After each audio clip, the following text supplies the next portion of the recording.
Bonjour à tous.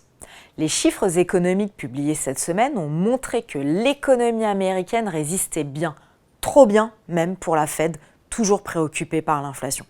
Le PIB du premier trimestre a en effet été fortement révisé à la hausse, principalement du fait d'une consommation toujours dynamique. L'indice de confiance des consommateurs du Conference Board a rebondi en juin et le marché de l'emploi reste solide avec de nouvelles inscriptions au chômage reparties à la baisse après 3 semaines de rythme haussier. L'ambiance est bien différente en Europe avec une économie allemande en ralentissement à l'image du climat des affaires qui continue de se détériorer cette semaine. Les PMI de la zone euro sortis vendredi dernier ont globalement surpris à la baisse avec un secteur des services qui décélère enfin.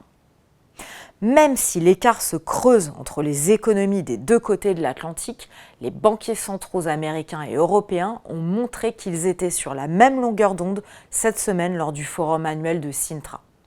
Ils partagent en effet la même inquiétude, celle de la persistance de l'inflation. Jérôme Powell n'exclut pas un relèvement supplémentaire de taux aux 2 prochaines réunions de la Fed.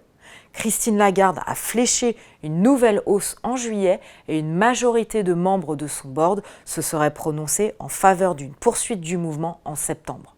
Selon Bloomberg, certains envisageraient même la vente de titres pour réduire le bilan de la BCE plus rapidement. Si les chiffres d'inflation totale publiés cette semaine en zone euro sont très hétérogènes, en baisse en Italie, en Espagne et en Belgique, mais en hausse en Allemagne par rapport au mois de mai, c'est bien l'inflation sous-jacente et celle des salaires qui continuent de préoccuper la BCE. Au total, cette semaine, nous avons donc assisté à une remontée des taux obligataires, notamment sur la journée de jeudi.